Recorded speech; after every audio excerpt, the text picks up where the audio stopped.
আওয়ামী লীগকে নিষিদ্ধ করা হয়নি, তবে দলটির নির্বাচনে অংশগ্রহণের বিষয়ে নির্বাচন কমিশন সিদ্ধান্ত নেবে বলে মন্তব্য করেছেন অন্তর্বর্তী সরকারের প্রধান উপদেষ্টা অধ্যাপক ডক্টর মোহাম্মদ ইউনূস। সম্প্রতি যুক্তরাজ্য সফরকালে বিবিসি ইংরেজিকে দেয়া এক বিশেষ সাক্ষাৎকারে তিনি এ কথা বলেন।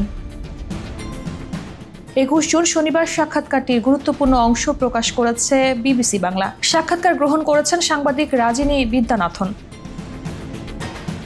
সাংবাদিকদের প্রশ্নে ডক্টর ইউনূস বলেন, আওয়ামী লীগকে নিষিদ্ধ করা হয়নি, তাদের কার্যক্রম সাময়িকভাবে স্থগিত করা হয়েছে, যার মধ্যে নির্বাচনে পড়ে।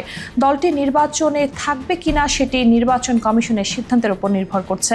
এটা সম্পূর্ণ তাদের এখতিয়ার।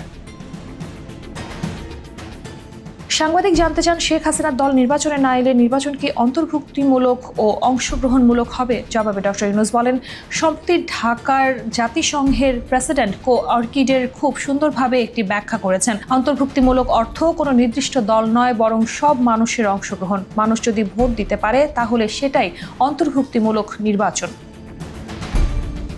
আরেক প্রশ্নের উত্তরে তিনি বলেন, জনগণ আওয়ামী লীগকে চায় কিনা আগে তা দেখা উচিত। যদি তারা ভোট দিতে চায়, ভোটার হিসেবে তাদের ভোট দেওয়ার স্বাধীনতা আছে।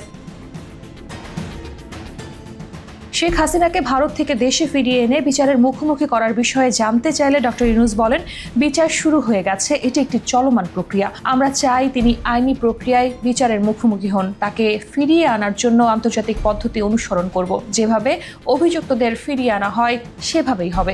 এটা সম্পূর্ণ আইনি প্রক্রিয়া, তাকে ধরে আনার কোনো ক্ষমতা তো আমাদের নেই।